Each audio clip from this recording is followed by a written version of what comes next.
So one time someone did dive headfirst into boiling water at Yellowstone after a dog. In 1981, David Kirwan was at Yellowstone with a friend when his friend's dog got away and jumped into a 200-degree hot spring. People around were screaming at David to not go in after the dog, but he didn't even give it a second thought. He just dove straight in. Some people completely dissolve when they do this because the pools tend to be very acidic, which I talk about in this week's episode, but that didn't happen here. So David was able to swim out far enough to get the dog, but he realized it was way too hot, so he had to leave the dog and turned around to come back. His friend was able to pull him out, but at this point David was completely blind from the boiling water getting into his eyes. A stranger had also run over to help, and he tried to take David's shoe off of his foot, but David's skin had completely melted and started coming off with the shoe. And on top of all of this tragedy, Moosey, the dog, unfortunately didn't make it out of the hot spring. She was completely lost. And David also succumbed to the burns the next day. You'd assume at this point people know the dangers of the hot springs, but people go into them way more often than you'd think. If you have a dark curiosity about this kind of stuff, you might be interested in the episode I just did. Let's talk about what happened to Jacob Landine and how his killer is still out there. Jacob was born on July 1st, 1986 to his mother Brenda and to his father Gene in Texas. He had an older brother named Eric, and Eric was so excited about having a new baby brother. This is something that he really wanted for a long time, and the day that Jacob was born was just like the best day ever for everyone. Now, their father Gene wasn't really in the picture. He was actually having an emotional affair with another woman, and when Brenda found out about that, she decided to leave him. She grabbed the two kids, she packed everything up, and they all moved to Socorro, New Mexico. Now, the reason they moved there is because that's where Brenda's family was, so she figured that they would be able to help watch the children while she went to work and, help provide for the family. Now, during this time, Brenda started to grow closer to an old family friend. Now, Eric asked that we do not use this man's name, so for the sake of the video, I'm just going to refer to him as Nick. Nick and Brenda pretty much grew up together. His sister actually married Brenda's brother, and his aunt was Eric's godmother. So in a way, they all had some type of connection, and when Nick entered their life, Eric was very happy about this. Nick was very kind to him. He would watch movies with Eric, he would take care of baby Jacob, and Eric just felt like this was the father figure that he had been looking for. He was just very charismatic, and in December of 1986, Brenda and Nick decided to move in together with the two children. Unfortunately, soon after Nick entered their lives, baby Jacob started to receive unexplained injuries. The first incident that happened is when Brenda noticed that Jacob had a skinned ear. So she took him to the doctor, and as they were trying to figure out what happened, Nick came over to Brenda and said that Eric was responsible for this injury. He said that Eric had picked up Jacob from his crib and then dropped him to the floor. That the reason he had done this is because Eric was jealous of his new baby brother. So Brenda goes over to Eric, she asked him about this, and she was able to get Eric to admit that yes, he did this. Now keep in mind that at this time, Jacob is only 6 to 7 months old and Eric is 6 years old. So for a 6-year-old to reach over to a crib, pick up a baby, and then drop him to the ground, it just kind of seemed odd. But this is what Nick was telling Brenda. He was telling her that he had seen Eric be jealous before and that this wasn't the first time that Eric had injured baby Jacob. The second injury occurred 2 to 3 weeks later. This is when the kid's grandmother, Merlinda, was taking care of baby Jacob and noticed a lump on his head. Took him to the doctor, and they told her that this injury came from a blow to the head and that Jacob had a hematoma, and that his injury needed to be drained and lanced immediately. This is a huge injury. This isn't something that's caused by just like playing around or getting a thump on the head. Once again, Nick blamed Eric for this injury, and he told Brenda that he saw Eric kick baby Jacob in the head. Eric says that he has no memory of actually kicking baby Jacob, but he just feels like that would not be possible. He was only 6 years old, so how could a kick from a 6-year-old cause such a big injury? Again, no one saw Eric kick baby Jacob. The only person that saw this was Nick. And at this point, he had been blaming Eric for all of these unexplained injuries that baby Jacob had. After all of this happened, Brenda decided to send Eric to go live in California with his father. However, even with Eric out of the picture, the injuries to baby Jacob did not stop. Okay, more in part 2. This is part 2 on what happened to Jacob Landine and how his killer is still out there. So even after Eric moved to California, the injuries to Jacob continued. Now this is when Brenda started to suspect that maybe Eric was not responsible for the injuries and that maybe Nick was. During this time, Brenda was working at a local supermarket, and during her shift, she would leave Jacob in the care of Nick. However, now that Brenda was suspecting that maybe Nick was injuring Jacob, she started to leave Jacob in the care of her mother, Merlinda. But unfortunately, that's not what happened on Thursday, April 9th, 1987. That day, Brenda was scheduled to work at the supermarket from 11 a.m. to 7 p.m. And as usual, she left Jacob in the care of her mother, Merlinda. However, that day, Merlinda really wanted to go to church and she didn't want to take Jacob with her. So she called Brenda and asked her if it would be okay if she went to church. Now, Brenda really didn't want to do this, but she told her mother that yes, she could go to church and that she could drop Jacob off at Nick's house. I mean, Brenda only had about an hour left of her shift, so she figured, what could happen in an hour? She told Merlinda about the plan, and Merlinda went to go drop off Jacob at Nick's house. Now, as soon as that happened, Brenda says that she got a really bad feeling in her stomach, and she wanted to leave work early. So she went to go speak to her manager, and she told him that she needed to leave, but he said no, that she needed to stay. And then an hour later at 7 p.m., Nick comes running inside the supermarket looking for Brenda. He finds Brenda and tells her that Jacob had fallen off the couch and that he wasn't breathing and that he was currently in an ambulance. Brenda just couldn't believe this and they immediately rushed to the hospital, and when they got there, the doctor said that Jacob was in a coma and that he had a very serious head injury. He was bleeding in his cranial vault and he was close to hemorrhaging. They had to put him in emergency surgery, but unfortunately, the doctors did everything that they could to save Jacob, but he did not make it. The doctors went to go notify Brenda and Nick, and Brenda just absolutely lost it. I mean, her heart was broken. Her baby was gone. She left the room to go cry by herself, and that's when the doctor started talking to Nick, and Nick told him, "This is gonna make me look really bad." The doctor felt like this was weird. Like, why are you saying that after a baby just died? Eric was in California when he heard the news about his baby brother, and he just couldn't believe it. Him and his dad immediately got on a plane, and they flew to New Mexico. This was just a lot for everyone to take in, and when investigators asked Brenda if she thought that Nick had done this, she said no. She truly felt like this was an accident, but either way, she decided to leave Nick and she moved into her parents' home with Eric. However, Nick did not leave them alone. Every single day he would harass Brenda, he would send her notes, he would show up to her parents' home trying to win her back. He kept trying to manipulate Brenda by saying, "Oh, I'll tell you what actually happened to your son, but you have to meet me at his gravestone alone." Which is very odd. Brenda looks back at this and thinks that he wanted to meet her alone so he could kill her. Police actually conducted a polygraph test on Nick and he told the family that he passed. But that was a lie. He actually didn't pass the exam, but for some reason he wasn't detained. He was just let go. After this, I know it's hard to believe, but Brenda did get back together with Nick and she eventually married him. In her mind, if she stayed close to Nick, then maybe one day she would find out the truth about what actually happened to her baby. But she never did. She eventually divorced Nick, and now the case is reopened, but Nick is still out there. He has never been arrested for the death of Jacob Blondin, and to this day, the family is still looking for justice. Jacob's older brother, Eric, has his own true crime podcast called True Consequences, which I highly recommend you guys listen to. He did a 3-part series about what happened to his baby brother. He interviewed his dad, his mom. I mean, he just wants answers as to what actually happened, and he doesn't understand why Nick is still free. Thankfully, the case is reopened, but things have been moving slowly, and all the family wants is justice. It's so sad what happened to Jacob. I mean, he was just an innocent little baby. I don't understand how people can abuse a child. And it breaks my heart that for so many years, Eric was blamed for what happened to Jacob. My thoughts and prayers go out to the family, and I just truly hope that you all get the justice that you're looking for. Hey y'all, it's Bella and welcome back to another video. So today's video, I'm going to be talking more so into Bella and CeCe Watts regarding the more details regarding the burial and things of that nature, because there's some really bizarre and very, very heartbreaking details that I have not gone into on my account just because it's horrific, and I just wanted to make a separate video talking about it.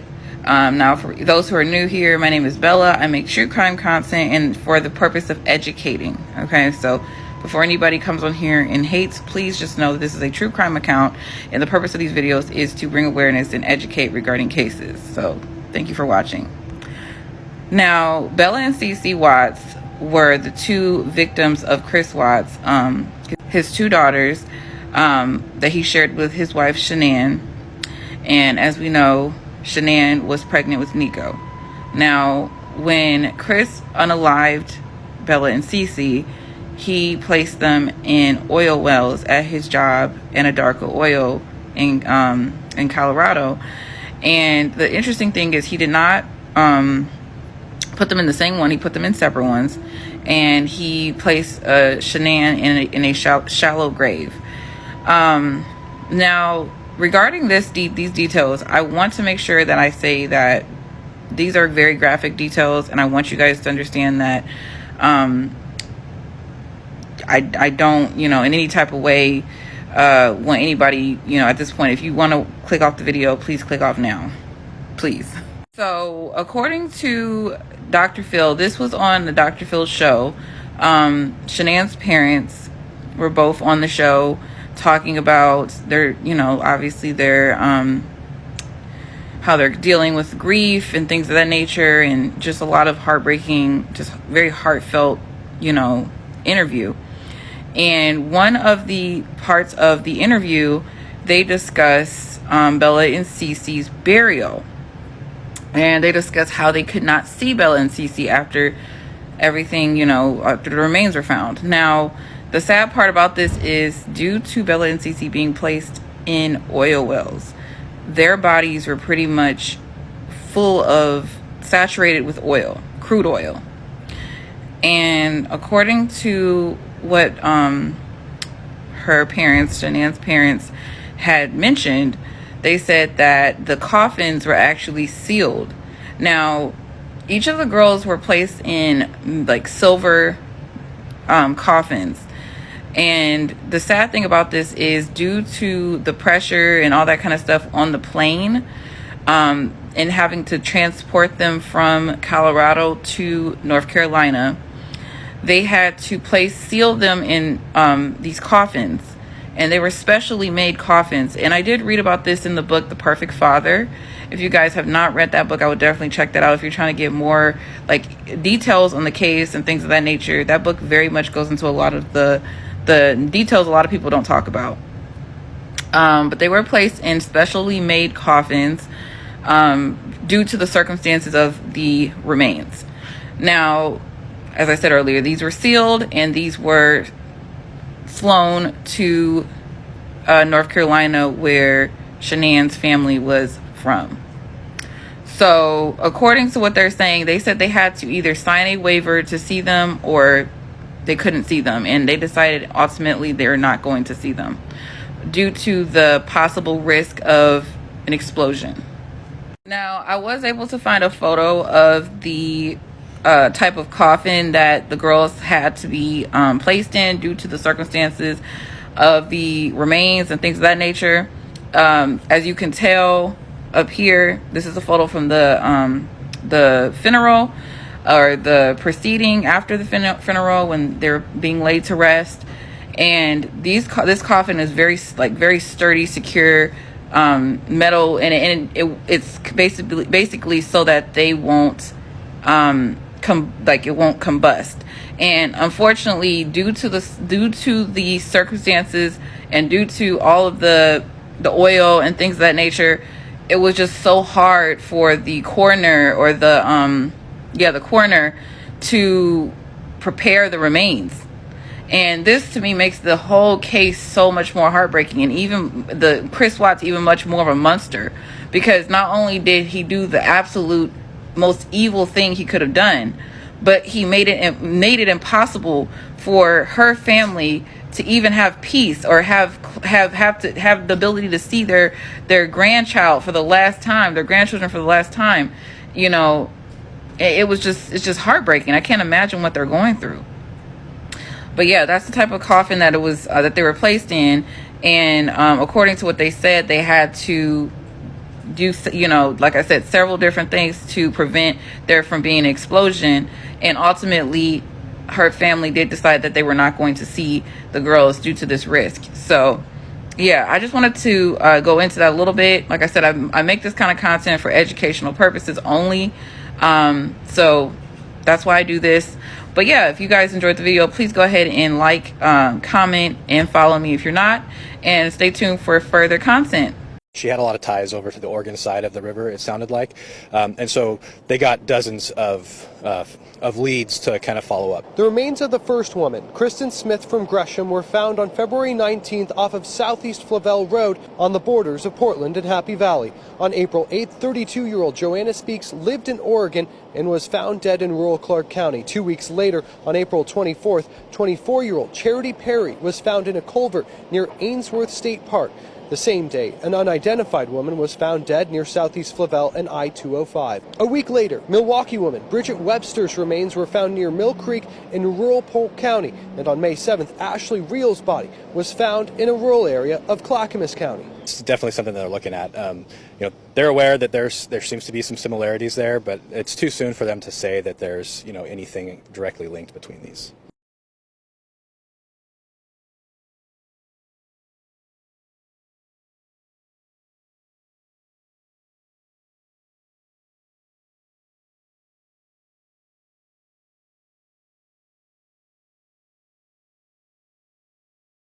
I'm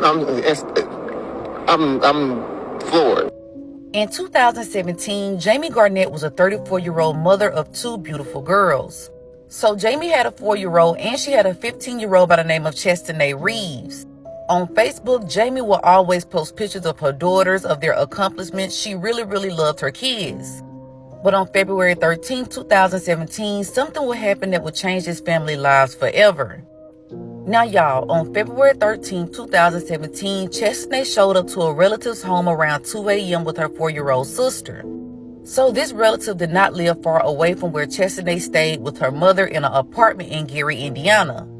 So when Chestinee showed up, she told this relative that someone had did something to her mother. About 2 a.m., a little bit after 2, and they said somebody had come in and did something to the mom. So I stepped out here, I called the police, I called the neighbor of the mom. So after this relative called the neighbor, she called the police, that's when Chestinee did something very strange. For some odd reason, Chestinee just took out running out the back door. Now, police did go to the home of Jamie Garnett in order to do a welfare check to see what was going on, and that's when they made a shocking discovery in the upstairs bedroom. They found this 34-year-old mother dead, and she had been stabbed to death. But now police are actively searching for Chestinee because they feel like she could be in danger. Maybe she saw something and she's scared and she's running. And black jeans. Now, she's been missing since Monday morning at around 2 a.m. That's when she ran to this home on Main Street in Gary with her 4-year-old sister. Gary police say they went there to get help after their mom became the victim of a crime. Kelly McMillan is a relative of Chestinee. It was her door that the team pounded on looking for help yesterday before dawn. So that very next day around 2:30 p.m., police did find Chestinee. Now, they found this 15-year-old walking alone, and they knew something was strange. Why would a kid who just witnessed her mother being murdered, who ran to go get help, just disappear and just be found walking? Now, police quickly brought Chestinee in for questioning because they wanted to know what was going on. They wanted to know what she saw. Now, after getting Chestinee in, they're questioning her. That's when they start getting more details. Now, y'all, police quickly make the realization that Chestinee is not a victim, but Chestinee might be the suspect in the murder of her own mother. So, police were informed that after Chestinee ran from this relative's home, she went and linked up with her boyfriend and her boyfriend's friend. So, police ended up bringing in these two people so they can question them as well. Now, what they told police is extremely crazy, y'all. So, the boyfriend and the friend told police that, yeah, we met up with Chestinee and we were walking. Now, they were walking to this abandoned apartment building when Chestinee ended up pulling out a knife. Now, when Chestinee pulled out this knife, the tip was broken off of it, and Chestinee said, yes, I broke the tip on that B. They're saying that when they looked down at Chestinee, they noticed that she had blood on her shoes. Now, allegedly, the boyfriend and the friend did help Chestinee get rid of the knife, but police were able to go locate the knife, in which they got the fingerprints off of it, and Chestinee's were on there. So police quickly determined that this was the murder weapon used in the death of Jamie Garnett, and they charged this 15-year-old girl with the murder of her own mother. Coroner's office says she was stabbed to death. Sources say the murder was incredibly brutal, with the 34-year-old mother stabbed multiple times. I remember her taking her children to school in the mornings and coming home from work, just being with children. After Garnett was found dead, an Amber Alert was issued for her daughter. So, y'all, the crazy part about this is she pled guilty. Now, she pled guilty because she wanted to get a plea deal so she would receive 45 years in prison instead of 65. So when the judge asked her, like, for a motive, why did you do this? She just said that she really didn't have a reason, and she felt very sorry for it. She's saying that if she can go back in time, she would not have done it again, you guys. But she could not give a valid reason on what took place that day for her to do this. Now, she did say that her and her mother argued occasionally, but that was it. She didn't come up with nothing about abuse or anything like that. Now, another crazy part is the grandmother ended up testifying and saying that she wanted her to just get therapy. She's saying that she believed her granddaughter snapped and she needs help. But y'all, let's be clear. She stabbed her mother 60 times. She even knew to get the sister to run like she was getting help. And then she went off with her boyfriend. After getting with the boyfriend, you're bragging. You're saying how you broke the tip off when you was killing your mother. And now you're in court trying to get a plea deal, pleading guilty. Now, she did receive the 45 years in prison. And the boyfriend and the friend, they were charged with helping her hide the weapon. Now, my heart goes out to this mother, her other daughter, and her entire family. On her Facebook page, people still to this day flooded with love and just respect. I honestly think that this teenager just wanted to be out. She wanted to go do her thing, and she felt like killing her mother was the only way. Now, comment below. Let me know your thoughts on this case. If you know any more information or anything else that was going on, comment below as well. Justice for Jamie Garnett. January 27, 2023, in Artesia, New Mexico, 19-year-old Alexi Trevizo went into Artesia General Hospital for lower back pain and found out she was pregnant. But this couldn't be possible because Alexi said she has never had sex before. Welcome to another episode of Jazzy Times Crime. This is the case of Alexi Trevizo. She asked to go to the restroom, and the nurse realized it had been 10 minutes that she's been in there. So she knocked on the door, and Alexi said, 1 minute. Well, another 10 minutes went by and she still hasn't came out. So the nurse knocks again, but they don't hear anything. So they try to get in, and once they get Alexi to open the door, they see blood and feces all over the bathroom. And you could tell Alexi had been trying to get it up. The nurses had her get back in bed because now it looks like you tried to hurt yourself because we told you was pregnant. We need to give you an exam and make sure you're okay. So you get back in the bed and we can have the custodian clean all this. But as the custodian is cleaning up, when she takes the trash bag out of the trash, she then realizes the trash bag is heavier than usual, but there's nothing in the trash bag except paper towels. Until she then notices there was 2 trash bags in 1 trash can. And after she removed the top trash bag, she discovered a baby boy in the bottom of the trash bag. The baby had no heartbeat and was blue. They ran the baby to the trauma area in an attempt to save him. However, they were unsuccessful. They questioned Alexi without telling her they found the baby, and she kept lying. Her mom soon arrived and stood by Alexi's side, and the only thing her mother knew was that the nurses said she was bleeding excessively until the police walked in. We discovered a dead baby in the bathroom. Oh my gosh. I'm sorry. It came out of me.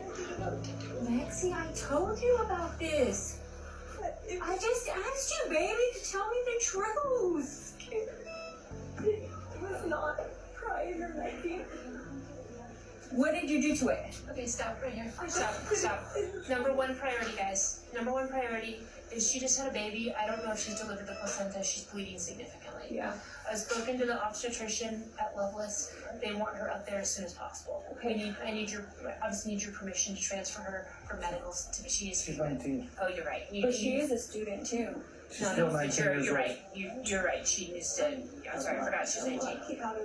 But you need to make sure that you're safe. I need to send you to Loveless to labor delivery. Will you please agree to that? Yes. Okay, great. I'm gonna work on that. I'm gonna say this. We're gonna have the detectives come over here and they're gonna talk to you. Okay. We have to gather some more information about what's going on. They'll get your statement. They're gonna get the doctor's statements. They're gonna get everybody's statements. Okay. So I don't know everything yet. Okay. So I'm not gonna tell you. I can't tell you nothing. Okay. All I can say is. Could go to jail. Right now, right now she's being detained. So she's not gonna leave from here at all. Period. Okay. So one of us will be in your custody. Yeah, she's detained. Yeah, she's not under arrest, but she is detained. Okay, she's not free to leave. So while this whole thing is coming up, you're not free to leave. Okay, one of us will be in here the whole time with you, because you're not going to try to leave or nothing like that. She won't. Like I said, the detectives will be here. They're going to talk to you. I mean, your care is of the utmost right now, okay? They're going to do what they need to do. I'm the charge nurse here. Do you guys have any questions for me? Like, how big is the baby? It's full term. What? 9 months? Something was crying. Lexi, have you watched the news of the girls that what they do to their babies and what they go to jail? I was crying.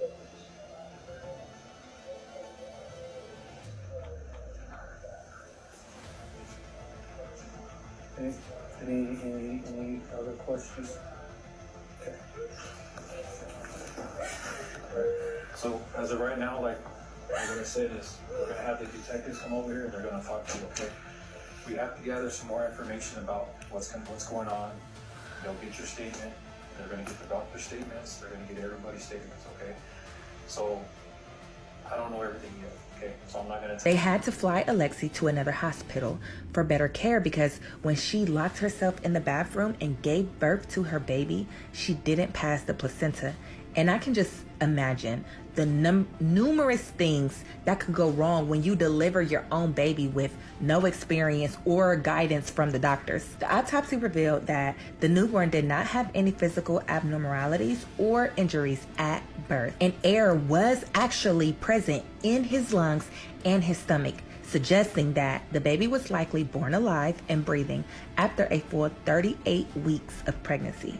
The autopsy indicated that the baby may have suffocated from the trash bag, and the cause of death was from oxygen deprivation in a confined environment known as entrapment, and the manner of death was classified as a homicide.